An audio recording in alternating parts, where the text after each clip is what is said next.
tonight than a very Houston experience to talk about Houston experiences. So, again, thanks everyone for coming here. My name is Brian Laverne. I am the outreach coordinator for Houston DSA. And Houston DSA is the organization hosting this event tonight. I want to talk to you just briefly about Houston DSA. We are the chapter of the Democratic Socialists of America here in Houston. DSA, Democratic Socialists of America, is the largest socialist organization in the United States with 55,000 members and growing every day. We frequently make splashes in the news, most notably the election of the two congresswomen and also members of DSA, Alexandria Ocasio-Cortez and Rashida Tlaib. Locally, Houston DSA started an official chapter about 2 years ago, the beginning of 2017. One of our first actions was organizing protests at the Bush Intercontinental Airport. But then further along in the history of our chapter, it started in August and September of 2017 when Hurricane Harvey came around. Houston DSA did a lot of work. We raised over $125,000, and with that, we did three things. First off, we donated $30,000 directly to an organization that works with exclusively the undocumented. Then we donated about maybe over $60,000, I think that's the right number, to people unconditionally who asked for money. So that includes gift cards of several $100s, purchasing medicine, car seats, hotel rooms, and more. Then the third part of our Harvey work was the long-term muck and gut strategy, wherein we would spend almost every weekend for over a year, and it only ended quite recently, going into homes that were wrecked by the storm and save them by cleaning out the debris, tearing out the drywall and insulation, and preserving the home. With the premise of this evening is related more to our electoral work, as two of the members of the panel are members of DSA and did get elected to office, thankfully. The idea of DSA goes beyond the traditional concept of political work. We define political work ourselves instead as projects and efforts that include but go beyond the ballot box and expands to things like direct action and community building. We do this while advocating a vision of a better world, one that challenges the status quo and power structures of today. Our organizing is a constant critique and battle against a political and economic system ruled by money and profit, white supremacy, and patriarchy. In its place, we propose political, social, cultural, and economic structures that instead center our ideals of democracy, equity, and empowerment of people over their own material conditions and thus, ultimately, the destiny of our society. So today, Houston DSA has over 550 members. I urge you to come check us out. Come to a meeting, talk to our members here tonight. What we offer you is a platform of democracy and participation. We offer you an ear and a hand to listen to your story and to give you the power to change it. Because the more we come together and do the work, the more we can begin to make our vision of a better world a reality here in Houston, Texas, and across the globe. So that's enough about DSA for now. Let's get things started. So I just want to introduce our moderator, Andy Georgeson. Andy is a longtime journalist with the Houston Chronicle, now semi-retired, and she's also the co-host of the What's Left America podcast. So if you could please give a round of applause for Andy.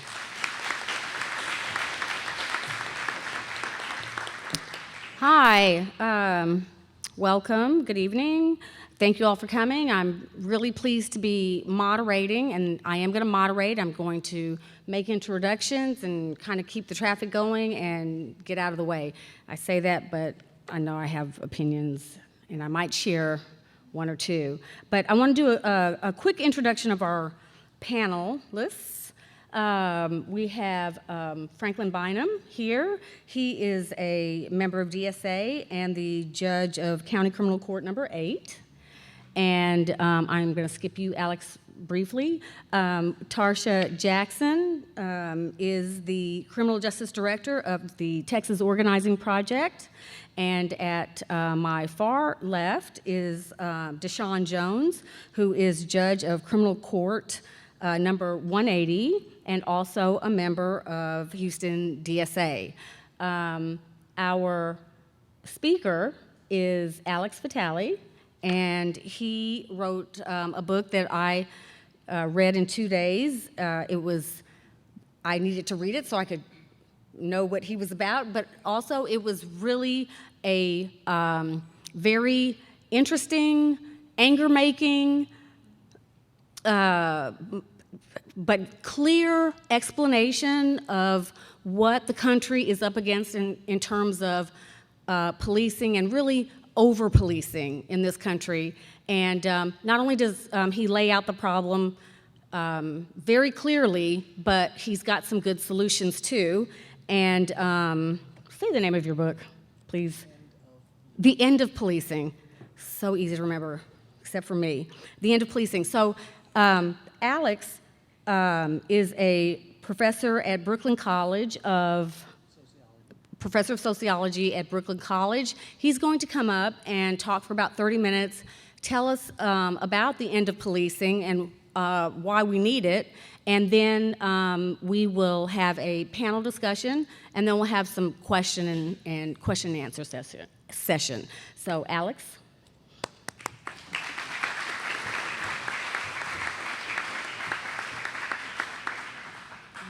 Keep some track of time, and at 30 minutes, just give me a little wave, and I'll try to be on top of that. Thank you.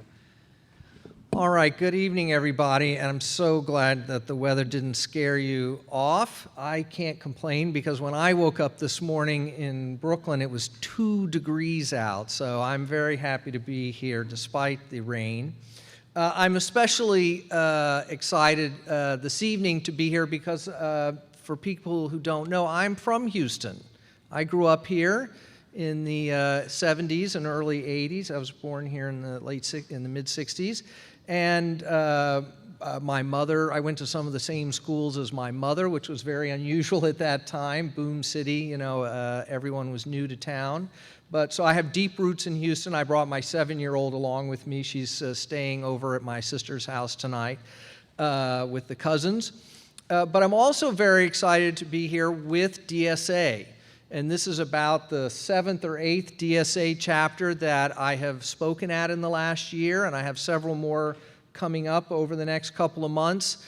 And I just think the emergence of DSA in this new form, I was somewhat involved with DSA back in the mid-90s in New York when it was really just an academic kind of undertaking when I was in graduate school. But to see it as a robust, vibrant grassroots movement is very exciting, and so I encourage people who are not already involved to look for ways to get involved. They're trying to strike this balance between electoral politics and grassroots campaigns that I just think is so essential. And of course, it's personally very gratifying that the work that I've done has struck a nerve with these chapters across the country. And of course, DSA at its national convention took a position in favor of abolitionist viewpoints in relationship to the criminal justice system. And I'm not sure everyone who voted for that was exactly clear about what they were voting for. I think there was some pressure to do it and the sense that they needed to be on the cutting edge of something and not a lot of clarity about what that means in practice. And while I don't use that language in the book, and so much when I'm on television, that is the philosophy that guides the work that I do. Now here in Houston, it seemed like you had it all figured out. You've got this great reformer as police chief, Art Acevedo. He's the cutting edge of all the best things in policing. You've got all the best training going on. They're getting the implicit bias training, and they've got the specialized mental health units, and they've got the world-class homeless outreach unit, and they've got the body cameras, and they've got community policing, and none of that is going to help. That's just the sad reality. I've been working on policing for almost 30 years now in a variety of capacities. I've worked with police departments and human rights groups all over the world. I've written reports. I've spent a lot of time in the back of patrol cars. I've been in lockups. I've been in handcuffs. And I know the literature. I know what the research shows. And the research shows that the vast majority of these reforms are not effective. They don't address the real problem. So let's think about a couple of them. One of my favorites is implicit bias training. implicit bias training. This is the idea that the problem with policing is that police officers have unconscious, unintentional biases that are kind of built into the human psychology, that we all have these biases.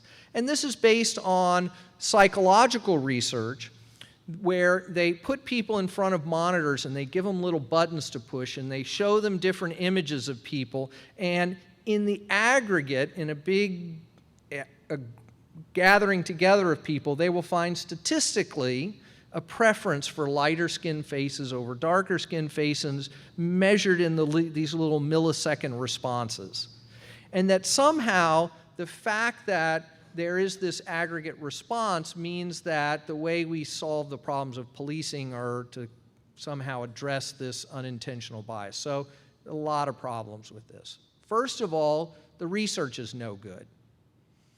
The fact is that while these results are fairly robust in large aggregations, they don't hold up at the individual level.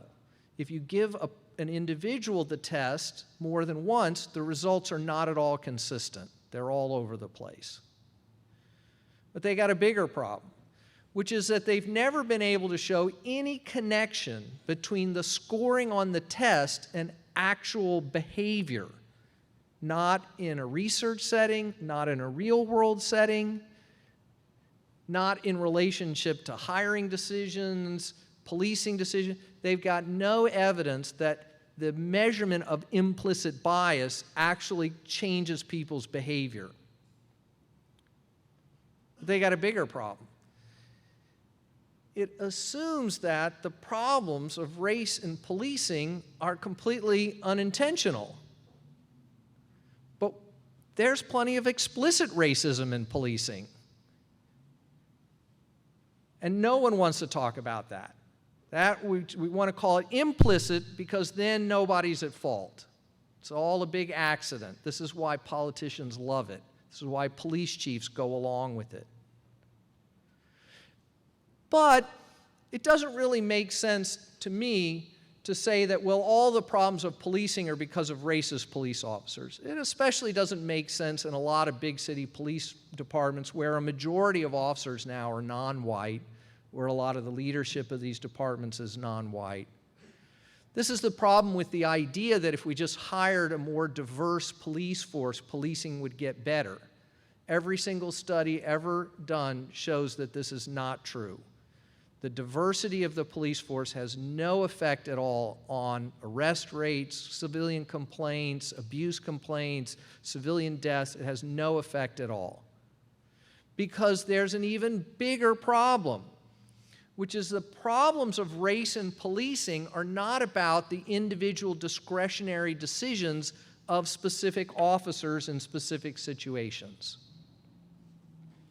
The reason we've fallen into this idea is, I think, driven in part by our focus on a fairly small number of totally outrageous and tragic incidents that usually involve someone's death.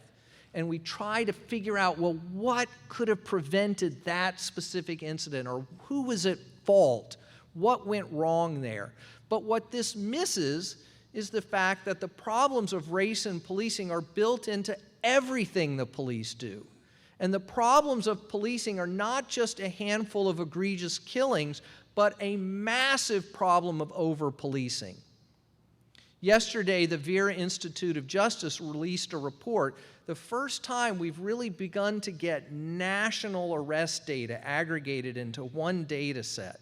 And this is a fairly conservative group, but they said, this is outrageous. There are over 10 million arrests a year.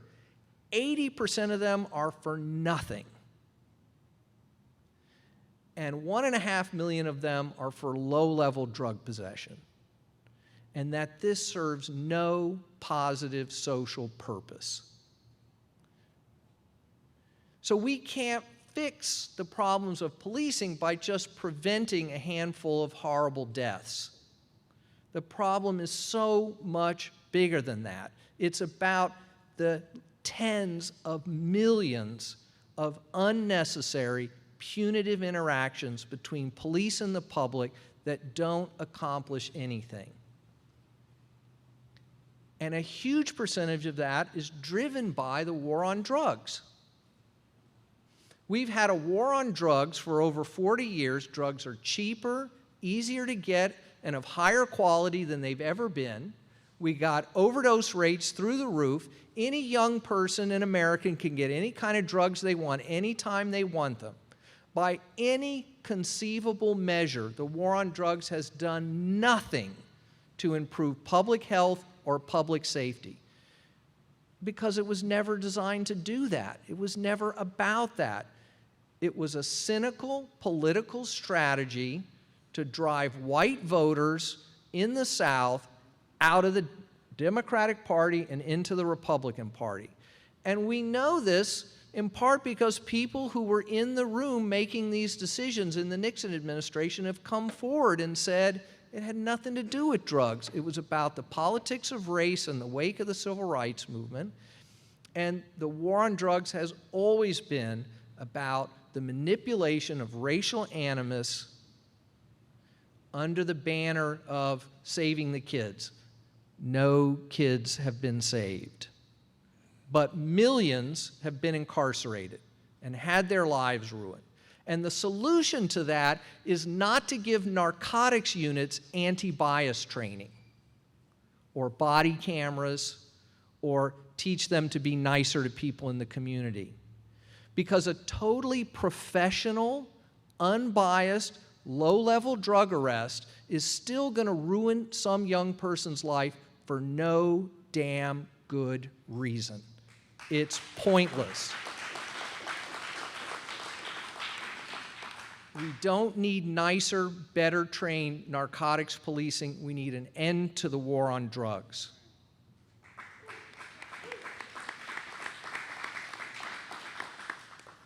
Body cameras. Well, aren't body cameras going to give us accountability? Isn't that going to act as a deterrent on bad policing?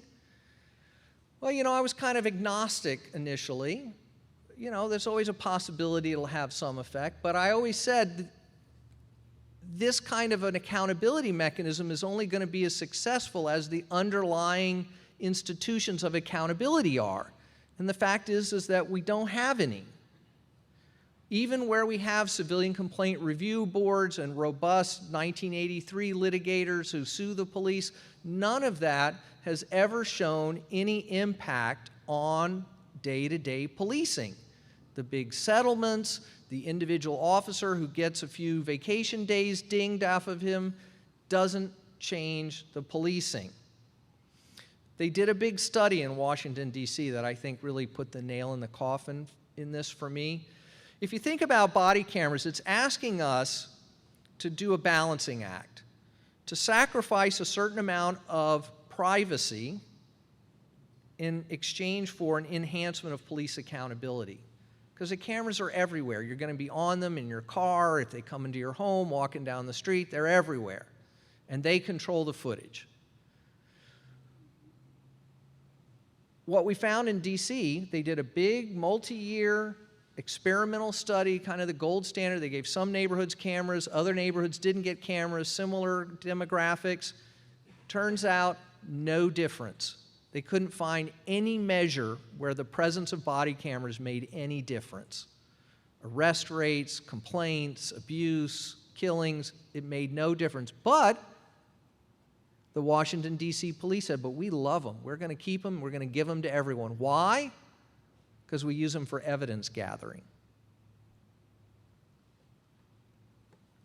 It's all about giving up privacy, and we're not getting any accountability and no improvements in policing.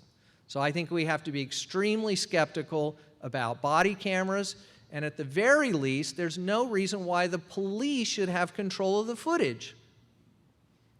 If there's footage and they think there's a crime that needs to be investigated, let them swear out a complaint. But if I think I've been mistreated, I should have the same access they do. I should just be able to go to some independent agency that has the data, sign out a request saying, I'm in this, I think there's a problem, and I should get to see it right on the spot. Instead, when they pull someone out of a burning car, it's on the nightly news. But when they shoot someone in an alley, it takes 6 months to get the footage. right? Oh, we can't figure out, it's technical, we don't want to release it to the public. It could be inflammatory. No, it should not be their call. Don't worry, we're investigating ourselves, everything is fine. Community policing. Houston's like an epicenter of the history of community policing. Lee Brown, et cetera. There's a long history of that. But community policing is actually at the heart of the problem that I'm trying to get at here. Because community policing is about telling the community, bring us all your problems and we're going to try and figure them out together. But what tools do the police have to solve your community problems? They got guns and handcuffs and ticket books and threats. They don't have housing. They don't have mental health services. They don't have drug treatment services. They don't have access to jobs. These are the things that communities need to solve their problems, because communities have problems. Houston has a drug problem and a youth violence problem, and there are problems in the schools. But the city of Houston has turned every one of those problems into a policing problem and said the only resource you can have to fix that problem is more better trained, less biased, more professional police. And that is not the solution that these communities need. We don't need school police to be nicer. We don't need school police to be better trained. We certainly don't need them to be mentors to our children. We need no school police. School policing is a terrible idea. There is no research to support its effectiveness. It's extremely expensive. The money generally comes out of the education department budget, not the police department budget. We got a big campaign in New York called Counselors Not Cops, because there are more NYPD personnel in New York City schools than counselors of all varieties combined, over 5,000. Because we've given up on trying to create a decent educational environment because of the politics of austerity and the race that plays in, the role of race that plays into that, of racism. And instead, we send the cops in to keep everything under wraps. And Texas has a long history of this. The Bush education miracle was about expelling students who were driving down the test scores into alternative schools that weren't part of the testing regime. So yeah, the test scores look better, but they did that by basically writing off 20% of the kids and driving them into the prison system, creating schools that basically already looked like prisons. We got a great homeless outreach unit here. But what does the homeless outreach unit do? It responds to community complaints about homeless people and manages the homeless problem. Does anyone get housed as a result of this process? Not really. Maybe they get taken to a shelter, maybe they're put in a transitional facility, but mostly it's just an endless game of cat and mouse of moving people around, but now we do it in a more respectful and professional manner. But it does nothing to get at the fact that we have mass homelessness. Homelessness in New York is the worst it has ever been in the city's history, despite having a progressive mayor and a Democratic governor, because there's no interest in intervening directly in housing and employment markets in the way that would be necessary to actually address mass homelessness. Instead, we give it to the cops. Broken windows policing, homeless outreach units, all designed to manage the symptoms so that the housed population doesn't have to deal with the inconvenience, the unsightliness, and very legitimate concerns about not being able to use a park or public transit or whatever. It's not that these problems aren't real, it's that why have we turned them over to the police to solve? You've got a youth violence problem here. You've got gangs here. The solution, I think some of you saw my piece in the Chronicle this week, the solution is ever more intensive gang suppression policing. Let's turn the problem over to the police. Let's build the gang databases. Let's do gang injunctions. The governor wants to expand the state gang task force. All of this is about criminalization. And yes, there is a violence problem, but the solution is not more mass incarceration. That's part of the problem. In fact, if you look at the history of gang formation in the United States, it's prisons that generate the gangs. This is where these gangs come from. Just like we see with the problems in Central America that are at the heart of the refugee crisis that we're dealing with now.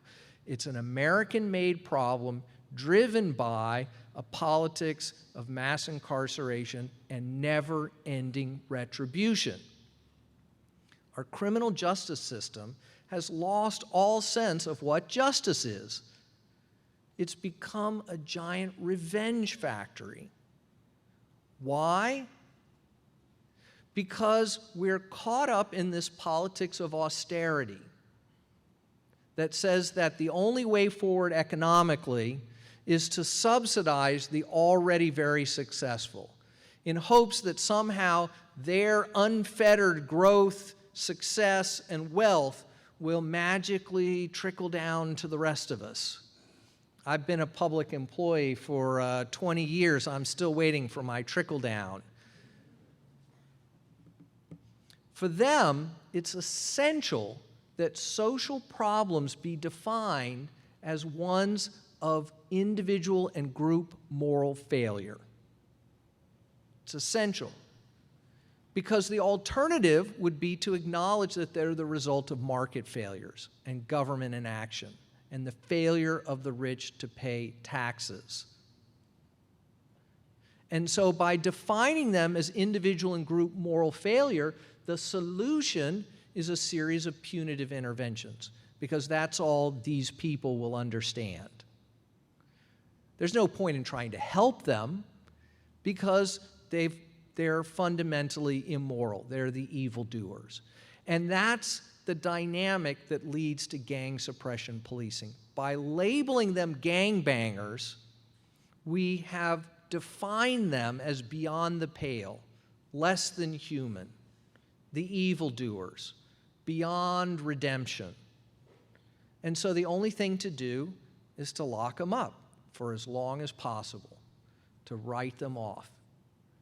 And unfortunately, a lot of communities who are suffering these problems, who are dealing with the violence, who are dealing with the drugs, they've been told for 40 years the only thing they can have to solve their community problems is more police. And they will often say, if my choice is between nothing and at least some police to clear out the park, I will choose more police. But our job is to call bullshit on that, to quit accepting that offer, to say that every time we turn a problem over to the police, we not only fail to deal with the problem in a way that's humane, cost-effective, or even useful, but also we reinvigorate an ideology that says that the problems of poor people are moral failure that will only respond to punitive interventions. And that cuts off the possibility of the kinds of robust political changes that bring us together here tonight for the most part. A vision of a more equitable economic system and a more robust democracy, because ultimately that's what we're going to have to make progress on these problems. Yes, there are things we can do in the short run other than policing to deal with schools, to deal with homelessness and its impact on communities, to deal with youth violence. We need restorative justice programs in our schools. We need community-based anti-violence efforts, cure violence initiatives. Houston is really lacking in this approach from what I understand, although there are some folks here trying to do that work, but without real support. These are the kinds of things that can help us deal with problems in a humane and more effective way while we work on the big picture questions, while we work on the fact that America is as racially segregated as it's ever been, where income inequality is mushrooming. These are the big kinds of questions we need to be dealing with.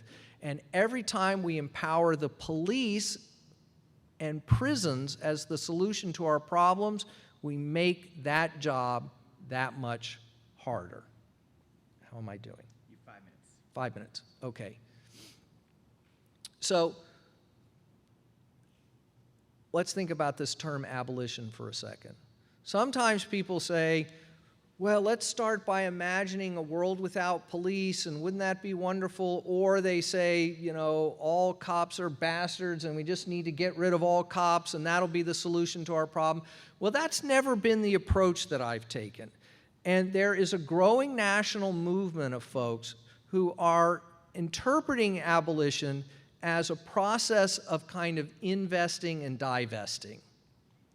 Because the reality is we have problems, we have prisons, we have police, and we need to think about a process of transformation rather than just a vision. And what I've tried to do is to lay out that process of transformation. In the book, I take 8 specific areas of policing that make up a huge amount of what police do, show why it's a bad idea, how horribly counterproductive it can be, and then think about the kinds of reforms that have been proposed that are not supported by the research, that don't get to the heart of the matter, in part because they're based on a misconception about the nature of the problem. Art Acevedo and so many of the liberal reformers, they believe that the problem is just that we need to get the police to be more professional and more tightly connected to what the law says. And that if we did that, it would restore legitimacy to policing in the minds of the public, and then the police could go on about their business of mass criminalization. They assume that the neutral, unbiased professional enforcement of the law is automatically liberatory for everyone. But that's not the way our legal system works or has ever worked. There's a great 19th century saying that the law in its majesty forbids both the rich and the poor from sleeping under bridges, stealing bread, and begging in the streets. But of course, the rich don't need to do these things. The legal system is not about producing equity. It's about guaranteeing the stability of a system that relies on exploitation and inequality. And so the neutral, unbiased enforcement of the drug law does not benefit vast numbers of people. It is an engine of racialized inequality. And we don't need it to be enforced neutrally, and we don't need reforms that merely restore legitimacy to a system that reproduces inequality. And none of this requires that an individual police officer be racist, an asshole, or an authoritarian, because it's baked into the mission. A mission that is set not by the police, but by elected officials. And I often say that I think of my work here as not really about police accountability, it's about political accountability. And so in each chapter of the book, I lay out a political vision for how to concretely deal with community problems. And themselves in the criminal justice system. And can I just add, I have 2 sons. You know, I have one son that went to the juvenile, and then I have another one that was out. But of course, I mean, the police would drive down the street and like have the boys lay out on the ground and check them for drugs. And my son felt that was okay because it became, norm. Now having nieces and nephews come up, they know now that it's not okay, and they see how it impacts them mentally. It takes away their innocence, and that's the reality of Black communities and brown communities. We are targeted every day. So I think having police, I know having police being friendly and kind to, it makes a big difference for a kid that's already having problems and living in an underserved community and just trying to make it day by day. Yeah. Yeah. DaSean, what comes to your mind? You're gonna be dealing with folks once they are already sort of in the pipeline. So I think the important thing with the position that I am, so I'm a district judge, and so I deal with a lot of felonies, and like you're saying, dealing with people that have already entered the pipeline. I think it's important to have people who are in positions that are judges, things of that nature, that understand the conversations that are being held in this room and would actually respect those conversations, because my personal opinion is that many people do not, and they go to these positions, and when you say things about children getting shaken down, they don't understand that, they don't embrace that, so they don't use that in their judgment with dealing with these people.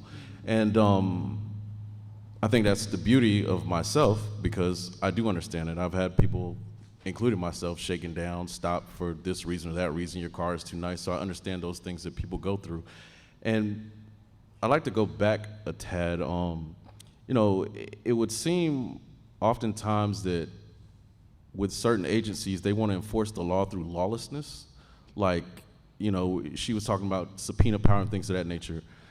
What's good for the goose should be good for the gander. It's oftentimes certain policies for certain agencies, they protect the agency.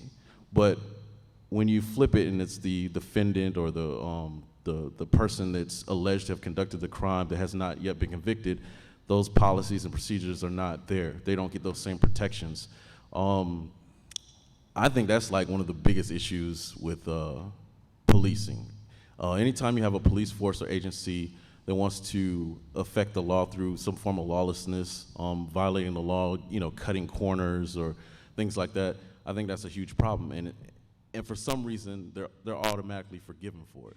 But if it's the defendant, or the assailant, whatever you want to call this person, whatever you mark them as, whatever you stamp them as, then it's totally wrong, no forgiveness. And I think that's where we're missing the balance. That's where there's no equilibrium. We have this huge standard for the person sometimes with less education, less ability, less resources, but then we have this low standard for this person that's supposed to be trained and skilled in this area. And I think that's something that we need to look at, balancing that. So, Franklin, what's your judicial philosophy about trying to do harm reduction, or do you have a philosophy around that as a judge? Well, the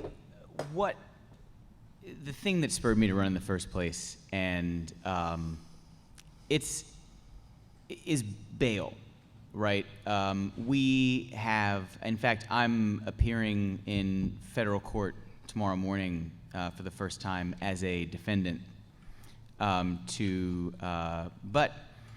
I'm going in as a defendant, stepping in the shoes of the people that were fighting tooth and nail to have the discretion to lock people up just because they were poor.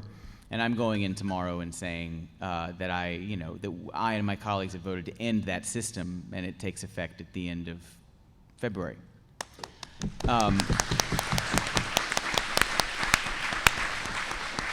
And in passing the rule, we were very deliberate in some of the language we picked, in particular that people shall be released as soon as possible, right? So harm reduction really is to start. I stayed late in my office yesterday, and I have this panoramic view of the jail complex, and I was talking with one of my colleagues over just like a half a finger of bourbon about like what are our visions, and it's just like, look, I mean, if I could look out the window and if all this weren't there, that would be great. If I could wave my hand and have it not be there, and my colleague agreed with me, and sharing our visions for how we get there, and it's very, very hard. So harm reduction starts by just reducing incarceration on the front end, right? And we're going to drive the numbers down as far as the amount of time people are incarcerated, and we're pushing for people not to be taken downtown in the first place, right? For years, one problem that I think Houston really is a shining example of is completely dishonest reforms. We have, Art Acevedo, whose ears are probably burning tonight. We have the mayor, and we have Kim Ogg, who loves to fashion herself as one of the leading the charge reform-wise, when really, if you watch her at Commissioner's Court this week, if you actually challenge her about the numbers and about what she's actually doing, there are still marijuana arrests that pass routinely through my court. There are still coerced pleas. She's still requesting 5-figure bail amounts in misdemeanor cases, while touting that she's some grand reformer and doing even better. If you ask her, she is more Krasner than Krasner, that she's, and she'll tell you that. She told Commissioner's Court that she does more than Larry Krasner. And so harm reduction for us, it's a big project, right? It is like, I actually like it. I have good days and bad days in this job. And today was a frustrating day. Just the scale of the problem is so great. But we're starting with harm reduction on bail, settling the bail lawsuit, insisting that police release people. And just if I can tack on one more thing that's odd, that tomorrow I'm going to federal court as a defendant, which is a strange feeling. There will be a stranger feeling Saturday morning when I go to the opening of a new jail, and I never thought that I would ever celebrate the opening of a new jail. And in fact, this was the new jail that was approved when we voted down the Astrodome bond project. So it was like, when this was passed, I was like, well, what kind of prison city is this, right, that votes down the Astrodome and up a jail? And I was so mad. And here I find myself in 2019. They call it the Joint Processing Center. Not, it's a jail, right? But here's the thing about it, right? And I'm not here to sell you that you should like a jail. But what I am here to say is that there has been, that building is all police countywide are required now to come to that building. And who controls that building? Judges control that building. We have 2 courts, we have 24-hour magistrates, and the people with the most power in that building are us. And so I will be physically present in that building when it opens, and I will be physically present in that building every single week, roaming around saying, why is this person here? Where are the papers that I can sign to release this person? And we're going to do that until they get the message, because as soon as possible means as soon as possible, and in fact it means not at all, right? Because what we need is, how we get there right now is fewer arrests, fewer convictions, and I'm doing everything I can every day to make that happen within the confines of the position. And so Well, Franklin, you had a way better answer and more to say about it than I expected, because it seemed like to me that, like, what do you do once you're in front of the judge? But you had some good suggestions, and you're doing some good work. What I took away from Alex's book, The End of Policing, is that I've read a lot about how police are really just the latest iteration of the these guys, slave catchers. Thank you. Slave catchers were a system of control, And over time, they have evolved into and been formalized into police departments. And it wasn't until I read your book that I put it all together, that it is not these things that, well, if we could have equal policing, because we don't really want more over-policing in other, just spread it around more. And then there's this idea that, well, we want, there's crime in our neighborhoods and we want help, but instead of help, we're getting policed. And, but you took it for me a step farther that said, quit enforcing all of these petty-ass laws that aren't even, is resisting arrest a real thing if there's no underlying crime?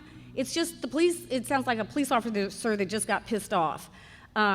So I think the one thing that we haven't talked about yet is what exactly do you mean by abolition? So, what's going on here in the judiciary is very exciting. And what's going on nationally with district attorneys is also very exciting. And for me, what's exciting about it is it's an attempt to get us to rethink what we mean by justice. So that people like Krasner and folks on this panel are articulating a different kind of vision of justice. But we've got to do more than that. We've got to do more than that. And just keeping people out is not going to solve the community problems that drove them into that system in the first place. Even though the dynamics that are driving them in are fundamentally problematic, the reason why that politics works is because these communities have problems that are not being addressed. And just keeping people out of the criminal justice system but not addressing those problems runs the risk of a political backlash. And that's really how we got broken windows policing, how we got people like Rudy Giuliani, is that they looked at the disorder of cities and they said, well, instead of talking about long-term solutions, we've got a solution. We're going to round people up and put them in jail. And maybe they won't go to prison for a long time. Maybe they'll even be released at arraignment. But we're going to go back and arrest them tomorrow, too, and the next day, and the next day, until they quit doing whatever they're doing. That's the broken windows theory. Doesn't matter whether or not the arrests are lawful, whether they're prosecuted, or whether judges set them free. The police will keep going out and making the arrests because the community wants that problem addressed. Whether it's mass homelessness, untreated mental illness, drug addiction, youth violence, failed schools, whatever it is. So we've got to do the other side, which is we've got to demand the real solutions to our community problems. And no amount of equitable, nice, friendly policing does anything to address those community problems in a meaningful way. The way I see it, and, tell me if I'm wrong, I feel like our communities have always asked for jobs and housing and regular parks cleanup and nuisance abatement and, mow the lawn and refurbish our parks and help us with our crime problem. And the one thing we got was help us with our crime problem. But even that wasn't a help, because it just led to mass arrests and taking people out of communities and fines and fees for not being able to pay fines, but we never got the other part, all those other things that we were asking for. So that's why we can't ask for both. We cannot ask for both, because every time we ask for both, we need the cops to deal with the crime and we need these other good things, you will only get the police. So are you saying that let's stop framing the problems that we're having as problems of crime or police? Because the police cannot solve these problems. That's the other thing the Vera report showed, is that police are largely ineffective. that the majority of crimes are never reported to the police, and the majority of crimes that are reported are never solved. Policing are not solving our crime problems. They are not really making our communities safer. And yet we persist in this idea that safety equals policing. But this is a fantasy of primetime television, So, not the real world. Tarsha, I can imagine if your son what did your son need that he didn't get that sent him into the juvenile? He had what he didn't get was a fair judge because he had a good home. But I mean, But the school The school failed him, yeah. how old did you say he was? He was 10 years old. I just, in what world do 10-year-olds in this world get arrested? Arrested for assault.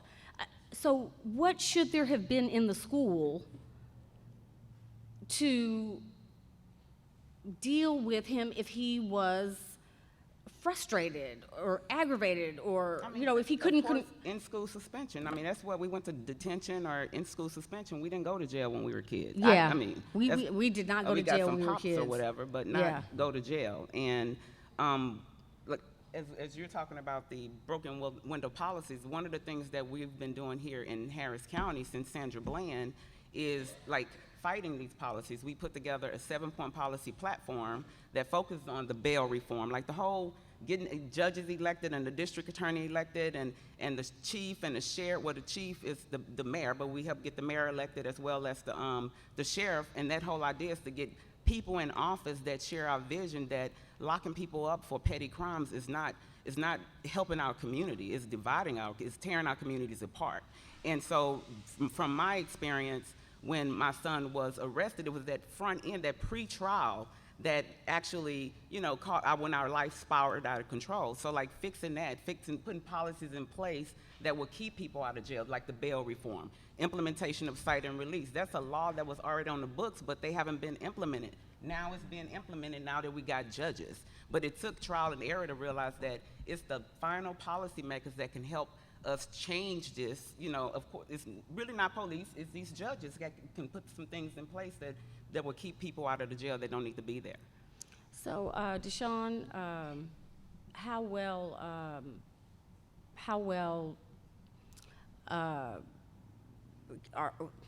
you have colleagues who may not all be on the same page. Can you talk about that? Talk about those judges who may not, those law and order judges versus judges who might be more reform-minded, and what you can do to bring your colleagues along? So, I think it's important that we consider some of the things that are being said. Like, when I was a kid, I didn't have to worry about getting arrested at school. Wasn't an issue. But for some reason now it's considered, the norm or even a fad. And I think to answer your question, it goes to just the ideology and what might help reshape someone's thinking.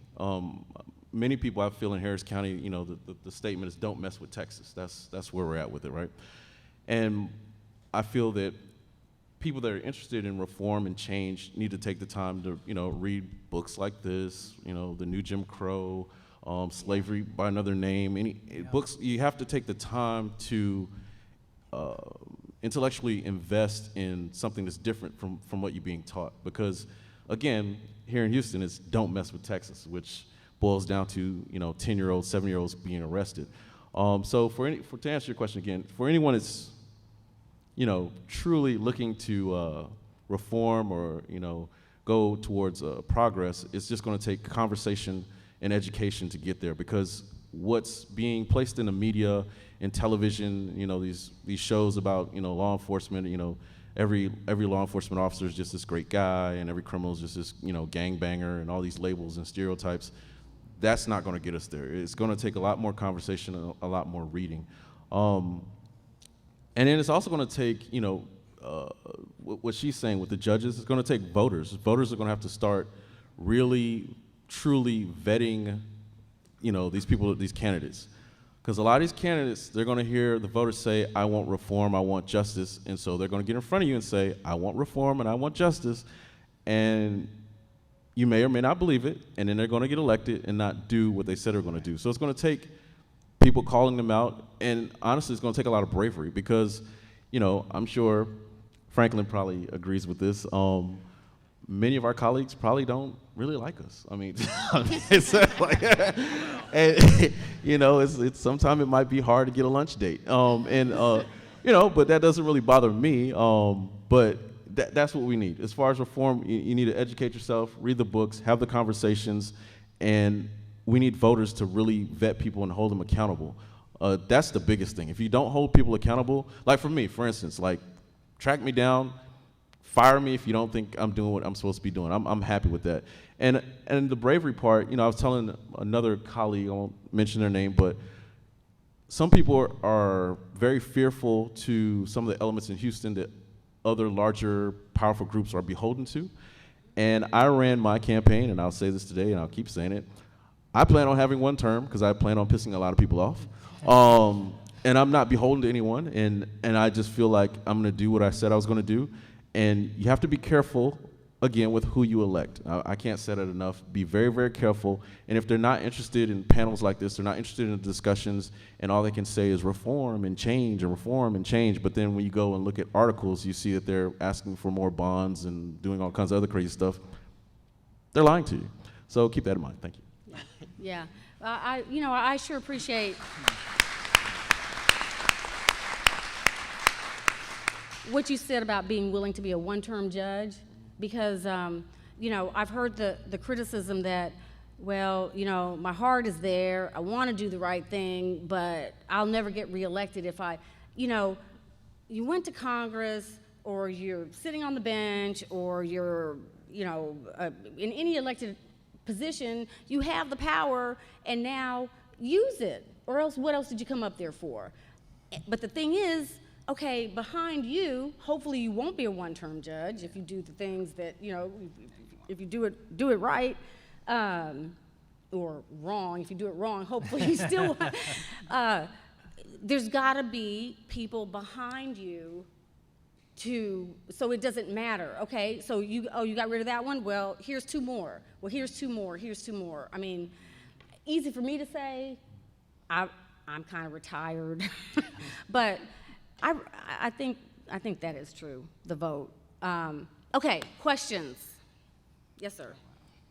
Yeah, and please feel free to stand up, say your name, if you. Like what you mean by abolition. So to phrase it a different way, if the police still exist, what is their day in your ideal world? So for me, yeah, so the question, so he'd like a little bit more thinking about, well, what does abolition mean? What would policing look like? Is there something left for the police to do? So I treat it as a kind of practical question. Show me a problem that we currently send police to deal with, and my guess is we can come up with a better solution that doesn't come with all the collateral consequences and negatives, et cetera. If at the end of that process we're left with something that we can't figure out what to do with, then, well, the police exist, and, we've got to keep working on it.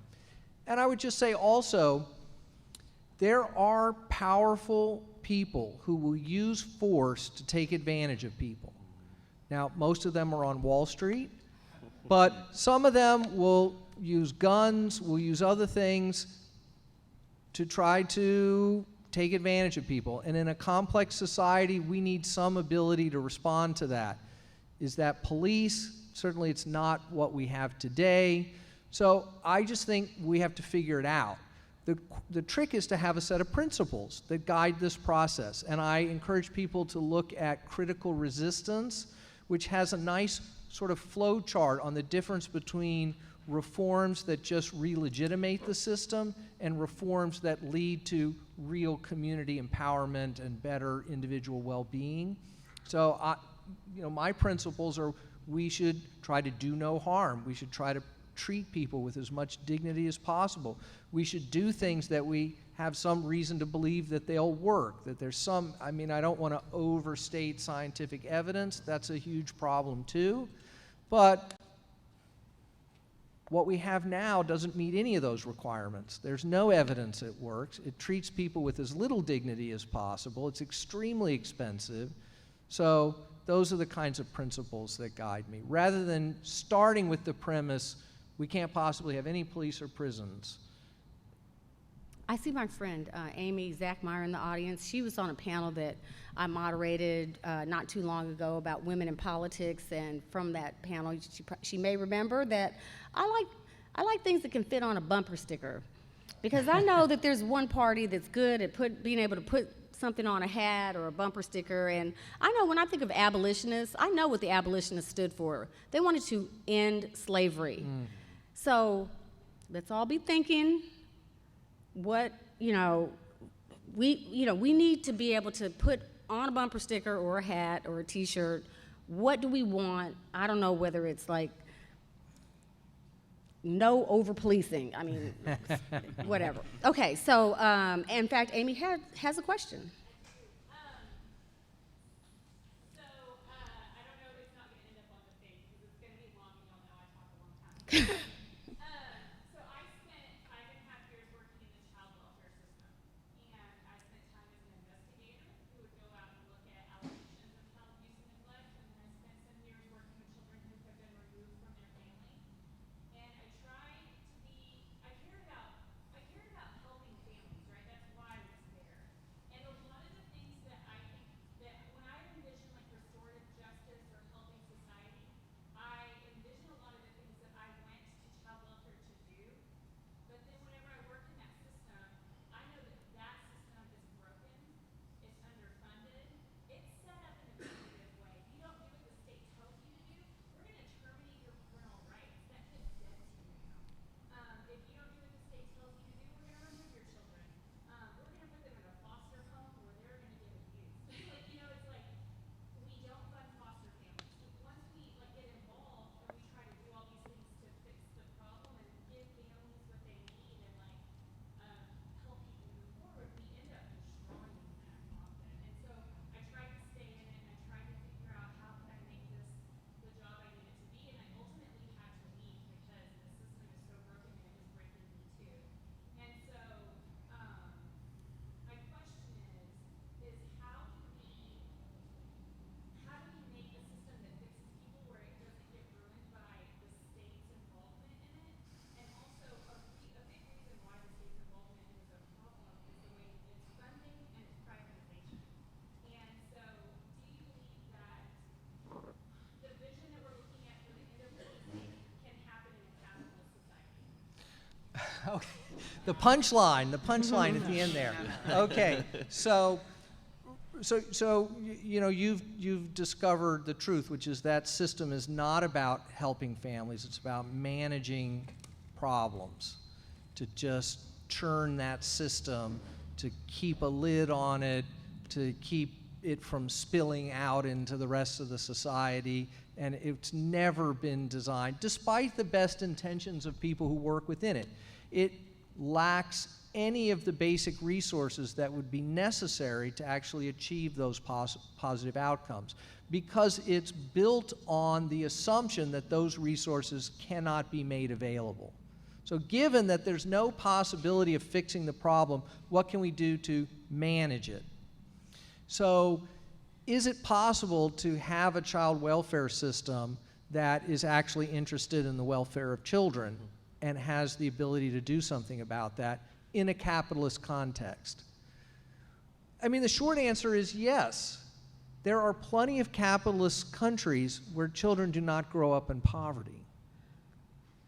They have welfare states so that they tax the rich, they tax corporations, and they have the resources so that kids don't grow up in poverty. They just don't allow it. Families have sufficient resources. There are home nurses, there's family leave, there are income supports, there's real nutritional support. There are high-quality nutritional food programs in the schools, not bologna sandwiches and ketchup. The people in the rest of the industrialized world think we are nuts. I can't help but think that the countries that come to mind have some socialist elements Yes, them. but we wouldn't say that they're not capitalist societies. I Right? agreed, So agreed. it's capitalism. It's just a different form of capitalism. So this is not a defense of capitalism. I'm very open to finding alternatives. Let's figure it out. Let's push this as far as we can push it, see where the limits are, where the contradictions are, what that leads to. That's got to be a process. It doesn't start with this is what the end looks like and now we try to get there, because that's fantasy. We're here, we've got some principles, let's start working in that direction. So I think it's possible, and if it's not, when we get to that juncture, then let's push that envelope. Yes, sir. I found this extremely interesting. My thinking along a police kind of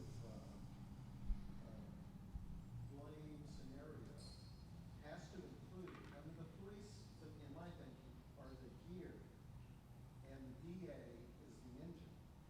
Because the police are not going to stick with, pounding the beat and going out and arresting people for every little thing if the DAs don't pursue.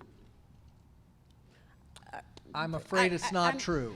Yeah, I gotta say, you can just go to jail on a nothing charge and spend 3 days in jail, never get charges accepted by the district attorney, and by the time you get out, you've lost your job, you've lost your housing, your kids have been taken away.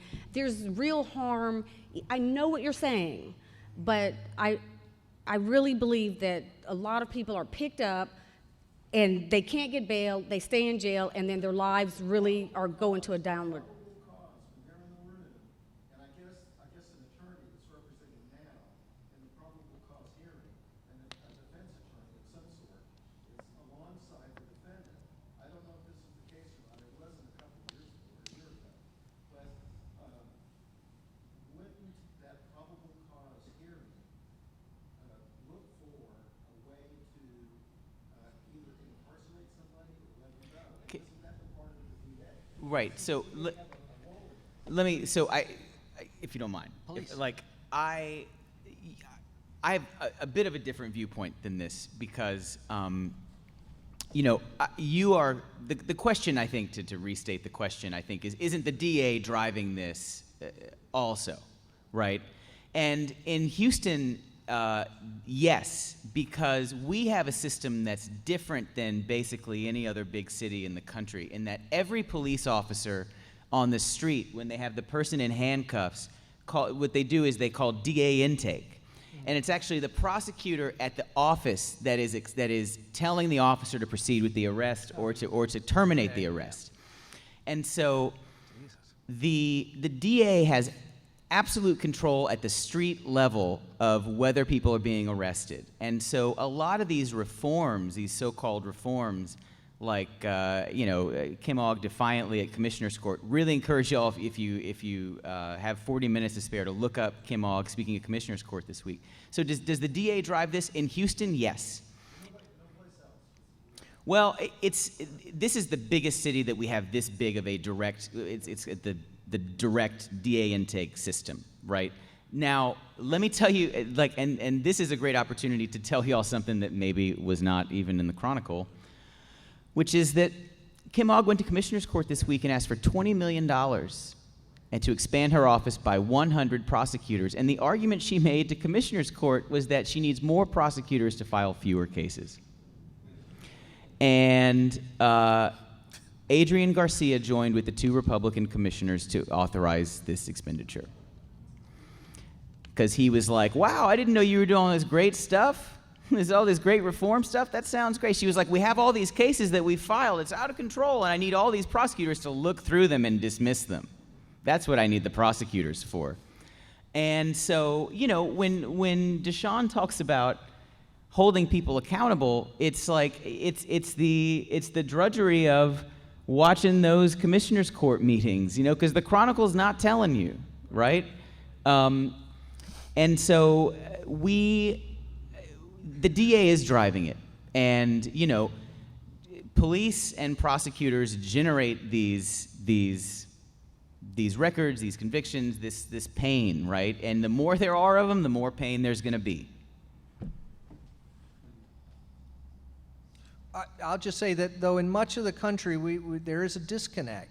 You know, the whole broken windows thing, as I mentioned earlier, did not rely on prosecutions. The arrest itself was the punishment, and the police understood this, and they didn't care about what happened in court.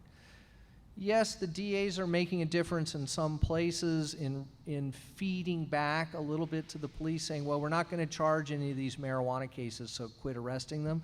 But the arrests have not ended. They have diminished some, but they have not ended. I saw. Oh, I'm sorry.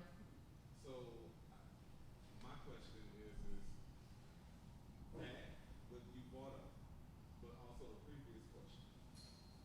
Isn't it more reliable to put people who are closest to the problem in positions of power so that they are more able to address and have the ability to do things? Because when I think about Barack Obama, I'm proud of him as a black person, but I also know that I had problems with him and some of his policies, just like we have problems with anybody else's policies, right?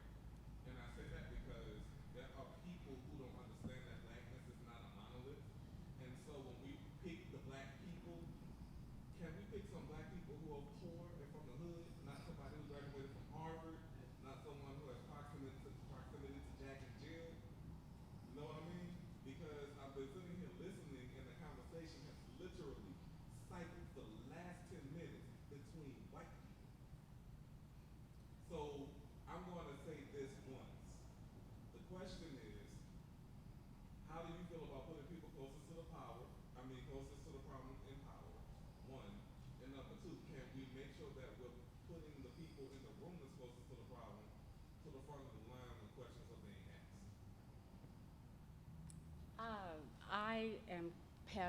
I have thoughts, but I have no expertise.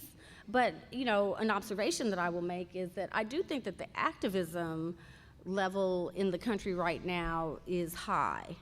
And these are the people that are close to the problem. And there's nothing like an iPhone to give the person who is close to the problem the ability to show the problem to the people who are not close to the problem. Is your question, why don't those people run for office, or? It was more for the panel because we were talking about CPS, right? And we know that in Texas, and there have been meetings in this very space about how parents have had their children taken away and have had viable family members who could take the kids, and those kids are given to people who are not even in the family. So when we talk about putting people closer to the problem, I really am inferring that we should put people who have had to go through custody of CPS, for example, into positions that allow them to make the rules so that children who are going through the cyclical BS that we're talking about, we gotta break that cycle. Not only that, the bigger question is we can talk about iPhones, but I'm the founder of Black Lives Matter Houston, and the majority of the people in the room weren't here before November of 2016. They're here now. So, and then we have to But that's a good thing. No. It's not a good thing. No, it's not a good thing because we have to battle between, it's a good thing, but we have to battle between those telling the ones who have been doing the work how to do the work that they've been doing. And also bringing in this context of, we know what's good for you, but you don't know because you haven't had to go through the actual issue. So we keep ringing these bells, and it's alarming to me that we keep spinning our wheels in that way where we're not bringing people in. Like, this panel is perfect. I haven't seen a panel like this in a long time. But I'm saying that the centering should be towards the people on the panel, right? And a lot of the issues that have been brought up have been based from their perspective. So I would like Yeah, Okay, just so we know, I did not grow up with money or wealth or privilege or anything, and I have, okay, so, but you're right, you're right. blackness or punish people for where they come from. But what I'm asking you to do is take where you are right now because you sound real privileged. I am privileged now. Exactly. And it's showing. It's okay. I mean, what am I gonna do?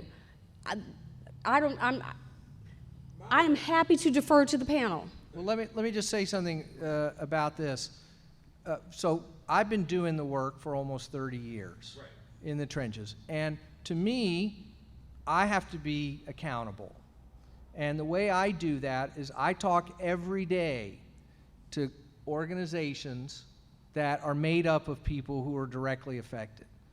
Groups like Vocal New York, that's made up entirely of people who've been drug involved and caught up in the criminal justice system. Picture the Homeless, which advocates for homeless folks and they are themselves currently and formerly homeless. Just Leadership USA, made up entirely of people who've been formerly incarcerated. So these are the touchstones for me, and you'll see in the book on every page references to these groups, their reports, the work that they're doing. So I agree, nothing should be done without their direct involvement. At the same time, just because someone has been brutalized by the police, incarcerated, doesn't automatically make them wise, experienced, or give them a broad vision or understanding of the complexities of these systems. So we need to find a way to work together, right? And that's what motivates me every day. And that's why I always, like, if I get an invitation to speak at a university, I make them do this. I want some people who are directly involved in these institutions and these struggles part of the program for exactly that reason. So I respect what you're saying.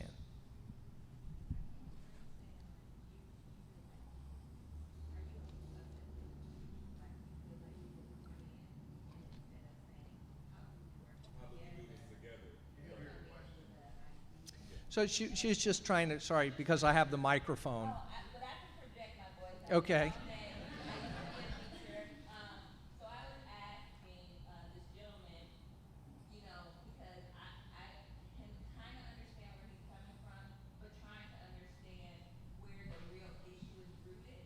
And if the issue is rooted in saying that the approach sometimes with new activists or new groups, they come in with the idea that there hasn't been people trying to get work done, and then they come in with the idea of let me tell you how to do it versus how can we work and build on what you've been doing or incorporate what you've been doing or come up with new things together so that we don't have these clashes. And I was just trying to clarify that that's where he was coming from. That's all. Great.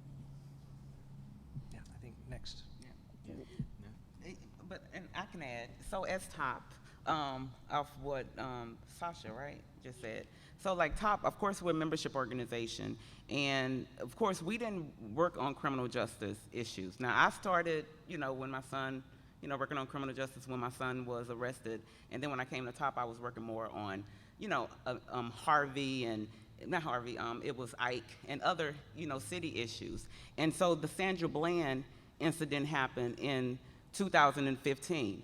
And I was, as we were announcing bail reform last week, I remember us sitting in the church right after Sandra Bland was dead, you know, in July of 2015, sitting in the church. It was about 5 or 6 of us, activists, and we were like, okay, enough of this. We are sick and tired of every time you turn around, someone gets shot unarmed, and the police get off. We know that the police is going to get off on this. Even like Sandra Bland, the officer, he got off with a perjury charge after hitting her upside the head, brutally arresting her over a traffic violation. And somebody hung themselves in the Waller County Jail within the past day. Yeah. And so we came up with this 7-point policy platform to focus on bail reform and ending debtors' prison and ICE and police collaboration, ending 287G in the Sheriff's Department, drug diversion, police accountability. How can we keep people out of jail, keep our communities together, and hold people accountable at the same time? This platform, policy platform, was created with the specific goal of pushing this agenda with newly elected officials. We did not get the vote out for them if they didn't commit to, once they got in office, to advance these policies. Kim Ogg, she committed. Ed Gonzalez committed. These judges right here committed.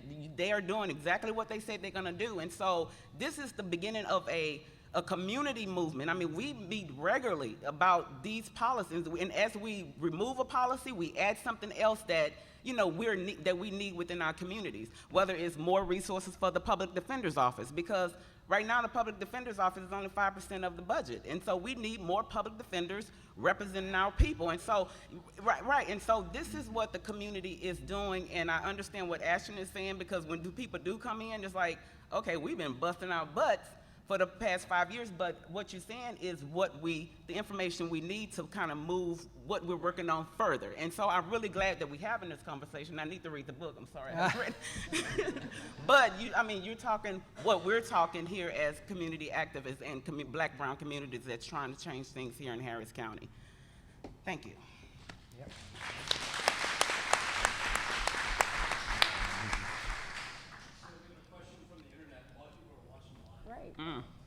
Hi. The question is related to policing. So we know that this week we had Joe Kamani coming out on television, live in front of everyone, saying that any violence towards police, he was targeting activists, saying it's because y'all have put a target on the back of police officers. So in terms of this battle and fighting against the criminal punishment system, what do we do about police unions? How do we talk about it? How do we deal with this? And can I just, because when I saw that article, when I saw that press conference, we were just talking about that, when I saw the press conference, because I was on a panel last week at TSU, and that was my first time ever talking about police union contract. We have not been talking about police union contract at all. We have not said that out loud. That was the first time it was said last week. I was on a panel with Art Acevedo, we had the Sheriff's Department, and we had someone from the DA's office, and I'm talking contract. I knew something was gonna happen, and when I saw this shooting, I knew immediately he was talking about me. I felt threatened. I felt like my life was in danger. I mean, I'm a single woman, I go home alone, and this the president of the police union, the most powerful gang in the world, is threatening activists. Now, I wanna say, things have gotten better. You know, I mean, we're working on it. I mean, of course, with the Houston Police Department in 2012, they had, 41 police shootings. It's now down to 14. So they're working on it. We just want a system that's better and for all of us. You know, that police can be safe, the community can be safe, get rid of the bad apples, have systems in place to hold citizens that bad accountable, but don't threaten us for speaking our mind and speaking up for our communities. And I felt threatened, and I know all of the activists felt threatened. And I feel like he owes us an apology, because we're not saying police are bad. I want the police.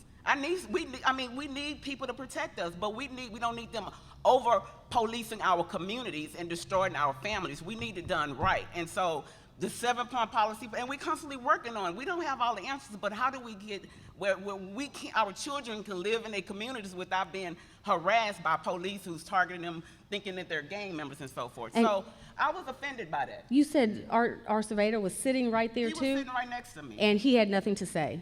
During the panel discussion, I mean, of course, I know he got kind of a little ticked, and it was police officers in the room. I know that they were upset that I mentioned the police contract, but if that is how we're gonna fix this problem, what's the big deal? If they're okay, then what's the big deal about making sure that police are held accountable when they are using unnecessary force on citizens? So why are you against that?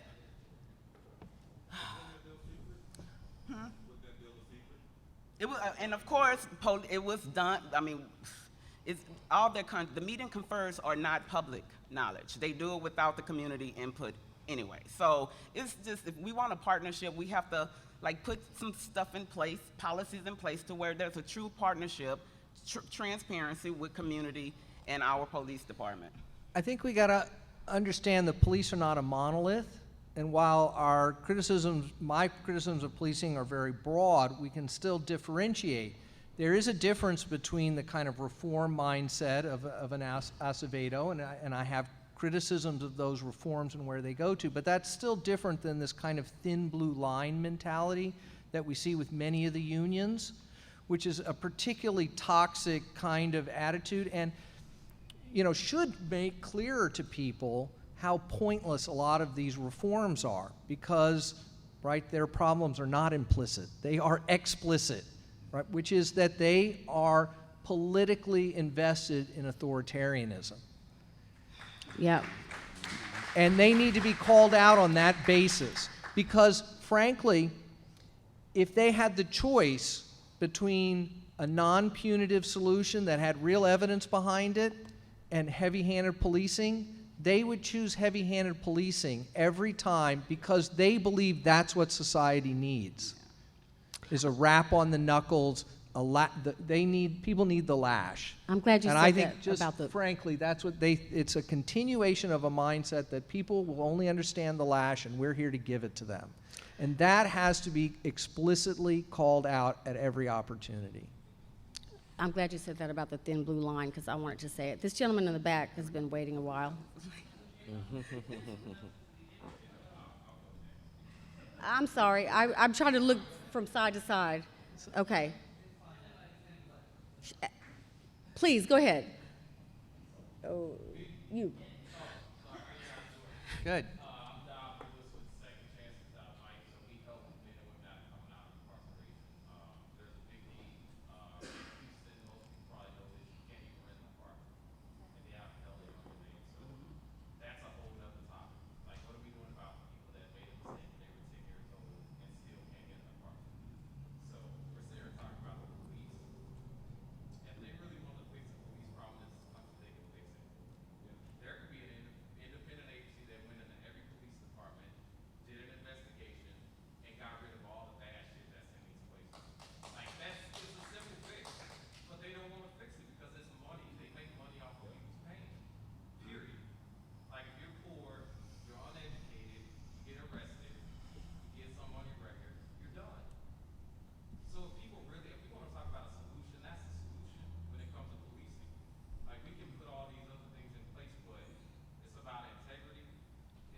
I think that would be really cool to get those 7 people you're talking about in this room.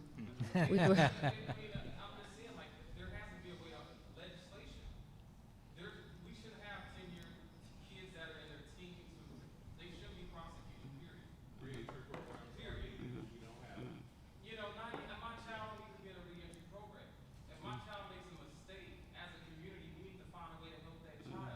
Yeah. Like, it's not putting this child in a juvenile. If her child had mental health issues, he doesn't need to be locked away. Yeah, that's what I was hoping to get to. I feel like why wasn't there additional counseling or yeah, Yeah, and instead of just pulling the kid out and getting them in the pipeline. It just anger making. You're a black boy, you're criminalized. From the time people see you, you're a criminal. You don't get an opportunity to be a child. You don't get an opportunity to be a victim. Like, we don't get an opportunity to do that thing. And it comes from all angles. Like, if it's a black elite, I've gotten more tickets and harassed by more black officers than I have white officers. Asian officers. California, we just relocated here from California. I got stopped by an Asian officer every week in California. So the problem, the police is the problem. Like, period. Like, people can say what they want to say. They can say there's good cops, there's cops that are nice and all this. It's a game. Like, and if they really want to change it, you could go in and send an investigator in there, do an investigation, all of that, you gotta go. And there should be screening. If you want to be a policeman, do you give a shit about people? Do you care? Why are you doing this job? Are you angry? Are you mad at everybody so now you want to go shoot up the community? Like, the solution is simple, in my opinion. Like, it's simple. Listen, I disagree with some of that because my everybody's been to prison, everybody's on drugs, and I became a cop. I'm not a cop anymore, but day one, when I went in for those 12 years, you're right. There's a problem there, but it's a culture. It's not the individual. It's, hey, I want to go in and save people because I got beat up by the cops. I was like, I'm not gonna let that happen. Thankfully, I had those same cops in one of my classes when I was teaching corporate testimony. But the point is that it's not the individual that's angry, because he does have to take an MMPI, Minnesota He's got to sit in front of somebody. It's got to be vetted to some degree. I've been through that. The military, I've been through that. So it's not like you've got these angry people come in. You do what they're met there. What they're met with is these officers that have a culture of cynicism, right? They're going call to call to call. You know, there's specialized groups out there, these gang narcotics, gang groups and narcotics that focus on our kids, but these officers in these uniforms, it's everything they can do to answer the next call. You know, and they're trying to come up with a way to create a solution, get these two people separated. That's usually their number one goal. Get these two people separated because this person came, that person's dead. Well, Can, can I respond to that a little bit? Because, okay. Expound on it. And you're right. All they have is a badge belt. But that badge only covers that much. That vest is only so big. They're wearing a Target and they're driving a Target.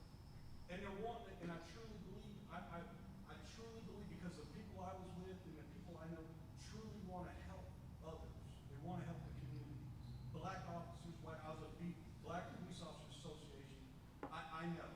I started solid ground truck because, and I had one rule: you had to be a felon, and I had to have arrested you. You know, and we'll get you to work.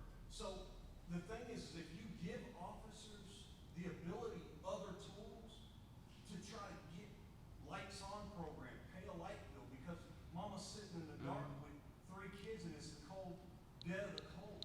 You know, there's officers, we pull our money to get the lights turned on to get APNL out there to get it on. Groceries. So this concept that you're saying that cops are bad and there's a Gestapo mentality and I never say that. you get what I'm saying, but implicit that there's this issue with these officers. Yes, there are bad officers. Yeah. No doubt. And I've been face to face with it. And it's one of the reasons I'm not a cop anymore. But I can tell you that the culture is, it starts with command staff. You can't whoop this kid's ass and get away with it unless your sergeant lets you get away with it. Exactly. You say there is a cultural problem in policing, and that's why this thin blue line mentality is a problem. But that thin blue line mentality is a product of a larger set of political dynamics that is not created by police and cannot be fixed by police.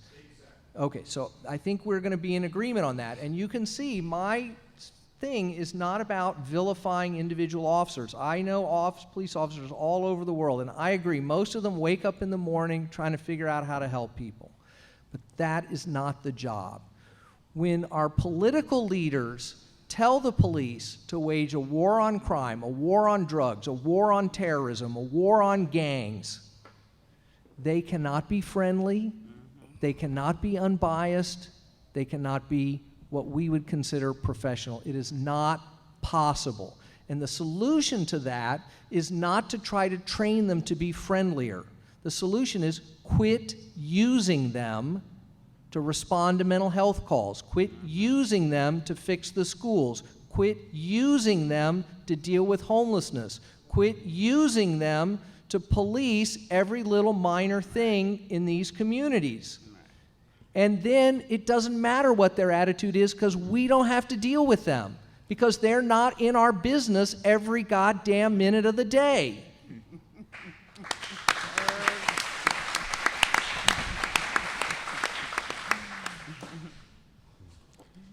Now can I get the gentleman in the back?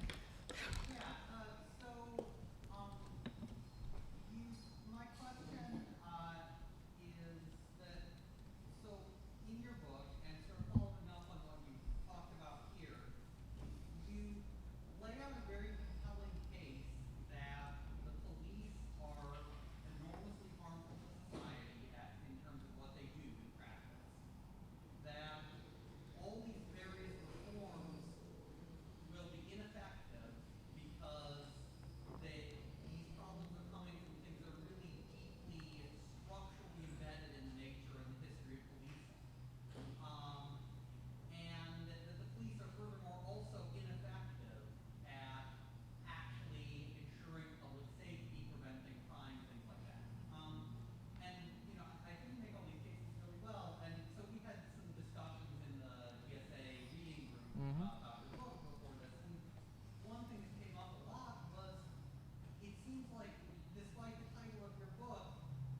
It's a strategic question. So I consider myself part of that movement, and I'm in dialogue with folks, and there are strategic differences about what that means, how to achieve it.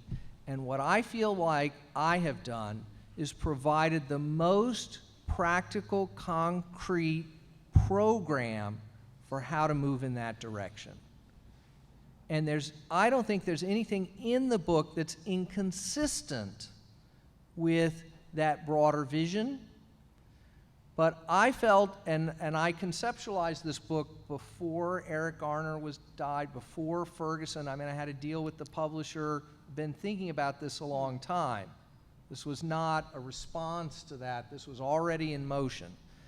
And my feeling was that what was missing from the conversation was a practical program.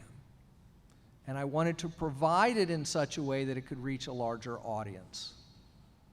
And someone needs to write the next book. And I will help promote it. We literally have 3 minutes, so I need quick questions. Let's do a lightning round. Take them all and Yeah.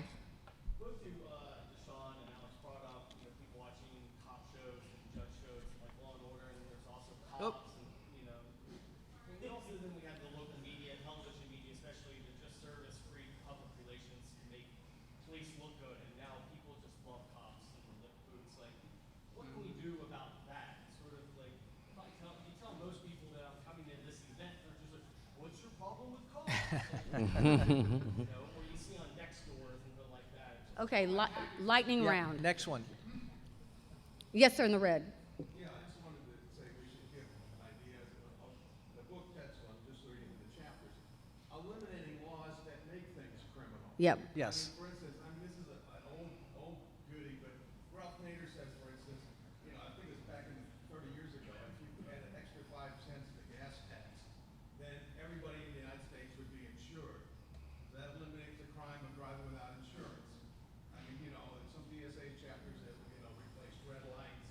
I mean, make that type of stuff that would tend to make little petty crimes, make it free, give people free driver's licenses or something. So, or whatever, just try to do little steps like that to eliminate, obviously, eliminate a lot of the drug laws and stuff. But I'm just saying, Yep. the same thing with child enforcement, for God's sake. I used to do a little bit of misdemeanor law. You've got these poor guys at the force. Okay. Okay, lightning. 4 times driving the license suspended because the child support people are threatening. Absolutely. Absolutely. Um, There was a guy in the back corner. Yes, Yeah. sir. I had a quick question about the DSA position on political prisoners. So I know people in the DSA have taken solitary positions with respect to Palestine, and there are people who are waiting on struggles. In New York, there are several political prisoners from the Black Liberation Army. People who waged armed struggles because they didn't like the fact that our people were being killed in the street and felt that maybe they needed a little bit of the lash every now and then, and that we don't have to apologize when we get it. And I think that, so I would like to know, what is the DSA position on political prisoners, especially those who are in the Black Liberation Army and exiles like Assad Shakur and Nahanda, who died in exile in Cuba just recently? I appreciate your point.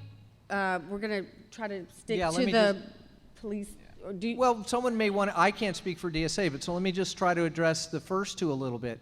Yeah, it's important to understand the ways in which these police dramas are in many ways co-produced by the police and always have been. There was the whole emergence of modern police shows in the late 1960s was a response to Watts and Detroit. Shows like Adam 12 and the Mod Squad were co-produced by police with the purpose of reestablishing police legitimacy. Each show had its own version of what that looked like. We could talk more about that later. There's a podcast where I talk about this a lot. So we need more political education and we need more conversations, but it's going to be hard. It's going to be hard. We have to talk to people's personal experiences, et cetera. And yeah, that is one of the biggest impediments for people who don't deal with over-policing as a normal part of their life. Everything they know about policing is what they see on television, which is complete nonsense. Medicare for all is police reform. That's my response to that. Okay, we are over time. I appreciate everyone coming. Thank you. I think it was a great discussion. Thank you, panel. I really appreciate it. But I'll sign books out by the desk on the way out if people are interested. Thank you.